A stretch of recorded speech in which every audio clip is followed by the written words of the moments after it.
I've been quite moved by a few things I've read lately or watched lately about contributing causes of the pandemic. And I'd like to share some of what I've learned and some of my thoughts about what I've learned regarding this. I subscribe to a website called nutritionfacts.org. It's a very interesting website by Dr. Michael Greger. And I came across a video that he had done, I think in 2006, called Pandemics, History and Prevention. And at the time, he was the director of the Public Health and Animal Agriculture at the Humane Society of the United States. And his work focused on the human health implications of intensive animal agriculture and the public health threats from industrial farming practices. Much of what I will share comes from his meta-analysis of these topics. He's also recently written a book called How to Survive a Pandemic. But he's probably more well known for his book called How Not to Die on nutrition.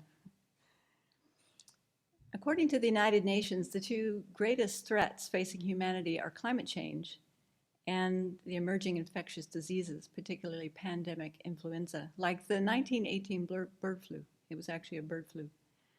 In the last decades, many public health organizations and governments have focused on secondary prevention, like controlling the potential impact of the next pandemic. Like, what do we do once it happens? But what about the primary prevention, the possibility of preventing a pandemic viruses in the first place? So pandemics are multifactorial in nature, many causes contributing to it. But one root cause of pandemics that few people think about is our insatiable desire to eat meat and dairy products. As Westerners, it might be difficult to understand something like the live wildlife market so common in Asia, like the one in Wuhan, China, that appears to be the origin of the current pandemic. It might be more difficult to accept responsibility for future pandemics that could result from our own risky animal farming practices in this country. The conditions of farming practices today, like crowding tens of thousands of animals wing to wing or snout to snout, serve as a perfect storm environment for infectious zoonotic diseases, according to Dr. Greger. So he describes it this way. Human beings have been on the planet for millions of years, but medical anthropologists have identified three major periods of disease, and they link back to animals. The first period started about 10,000 years ago with the domestication of animals. They brought their diseases with them into the barnyard.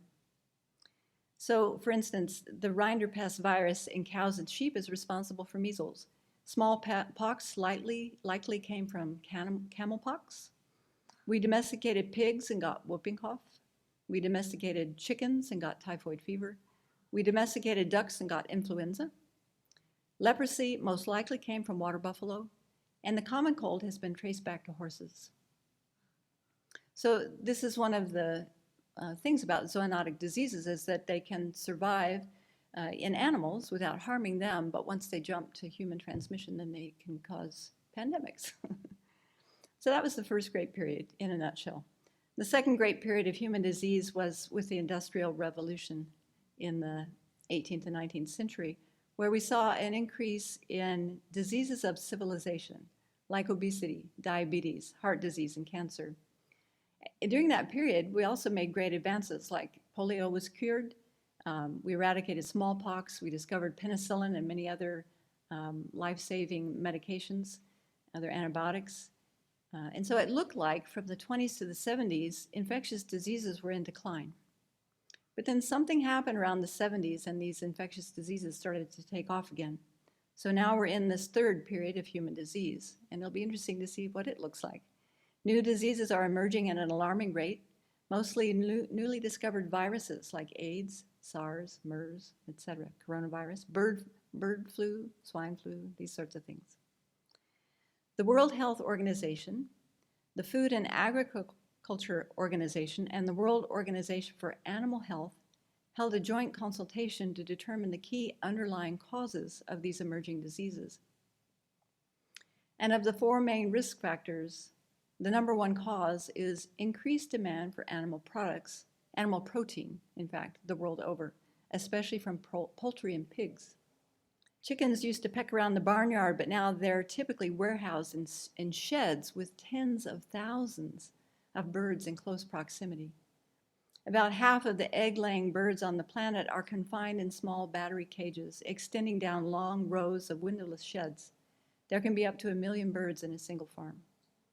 You've all seen the pictures. About half the pigs on the planet are crowded into intensive confinement operations, where pigs cannot lay down or turn around even once in their life. So again, you've all seen the graphic videos of animal cruelty associated with factory farming practices. Pigs and poultry have carried viruses for centuries, yet they didn't make the animals sick. What has changed then are the overcrowded conditions, the unsanitary conditions that stress animals' immune systems, allowing viruses to attack them in new ways. So a zoonotic virus is a virus that lives naturally in an animal and can infect human cells, perhaps mutating slightly in the course of passage, which enables the virus to start a chain of infection through human hosts. For example, in 2009, the H1N1 swine flu outbreak appears to have originated in a pig confinement operation in North Carolina. The CDC estimated that that outbreak infected between 151, the CDC estimated that between 151,000 and 500,000 people worldwide died because of that virus infection during just the first year of the virus. The H5N1 bird flu outbreak in 1997 was traced to Chinese chicken farms. A similar bird flu in the US in 2015 led American poultry farmers to kill over 32 million birds in 16 states to contain the outbreak. Thankfully, that bird flu never jumped across the human population, but that's seen as the next threat. Already in the first half of 2020, both India and China have announced bird flu outbreaks among their chicken factories.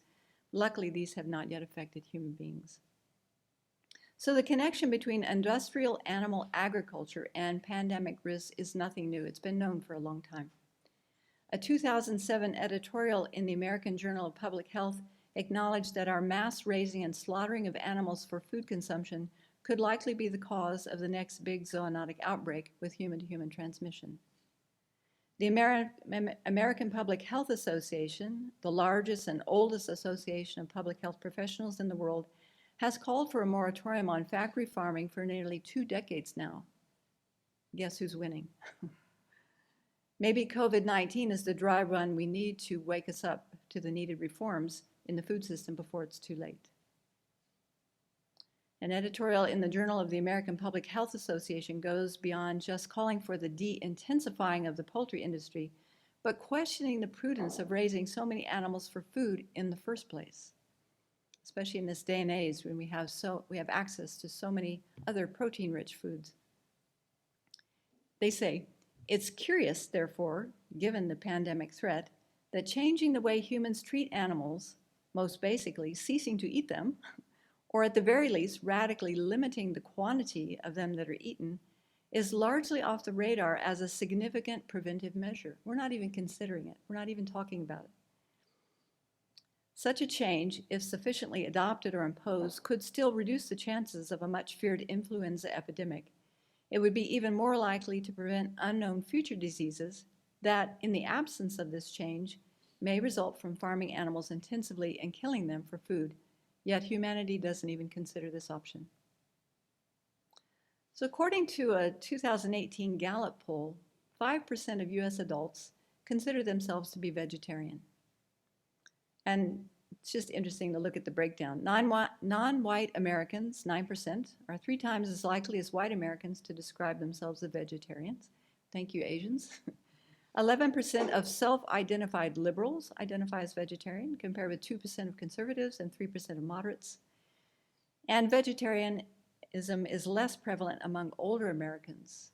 2% of adults age 55 and older say they adhere to a vegetarian diet, compared with 8% of 18 to 34-year-olds and 7% of 35 to 54-year-olds. So as His Holiness says, if you can be vegetarian, that's the best. If you can't be vegetarian, then eat less meat. It's that simple. Be vegetarian 2 or 3 days a week, or 4 days a week, 5 days a week. Or maybe some of us have thought about becoming vegan, but we know we have weak willpower when the ice cream comes out, or when the cheese is there on the table, or when the boiled eggs come out in the morning with poultry. Maybe we could consider ourselves vegans 2 or 3 days a week, or 5 days a week, whatever's going to work for us. So especially in this day and age where there are so many more choices of protein sources, reduced meat and dairy consumption helps address both the climate crisis as well as these lifestyle diseases that are so prevalent: cancer, heart disease, type 2 diabetes, which have been proven to be comorbidity for viruses such as the coronavirus, SARS, MERS, and COVID. So eating less meat and dairy may not only help save the world, literally, but could help prevent the loss of more than 10 million human lives a year. These are just big, gross guesstimations. But so to their credit, in 2016, the Chinese government recommended that its citizens cut their meat consumption in half, in part to reduce the growing rates of chronic disease, not to mention decreasing the catastrophic risk of pandemics.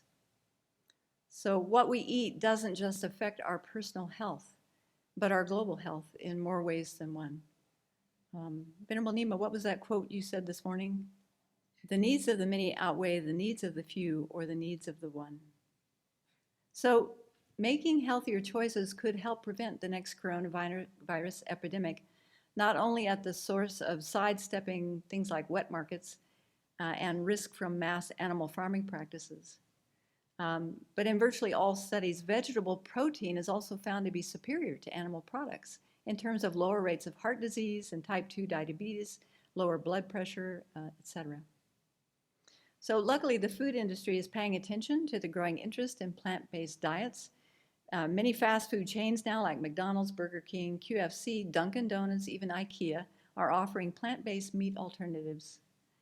Forward-thinking meat companies have often released their own plant-based meat alternatives too, while other meat companies like Hormel, Tyson, and Cargill are starting to blend plant proteins into their animal proteins to make them healthier. A hybrid product. Better for the planet, better for individuals' health. There's even now something called cultivated meat, where startup companies, often backed by major meat companies, are growing animal meat from animal cells rather than from animal slaughter, which gives clean meat. I don't know. You decide.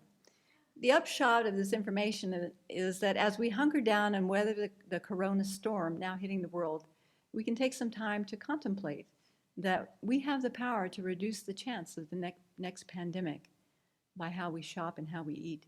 Yes, we should curb wildlife markets, but let's not stop there. Given the cruelty involved in animal meat production as well as the economic impact of the current pandemic, surely we can find the will to change to a more plant-based diet if we haven't already. And also to the extent that we can put pressure on elected officials to enact public policy to reduce and eventually eliminate risky farming practices, factory farming practices, that's going to help as well. So it's interesting that a person can be penalized for intentionally harming an individual animal, yet when we harm hundreds and thousands of animals every day to provide inexpensive animal protein, it's called a good business model. So as Nicholas Kristof writes in a recent New York Times editorial, he says, as we pull down controversial statues and reassess historical figures, I've been wondering what our great-grandchildren will find bewilderingly immoral about our times and about us. Which of today's heroes will be discredited? Which statues toppled? What will later generations see as our own ethical blind spots? I believe that one will be our cruelty to animals. Modern society relies on factory farming to produce protein that is inexpensive and abundant, but it causes suffering to animals on an incalculable scale. So this is something that we as human beings, and especially we as Buddhists, can consider.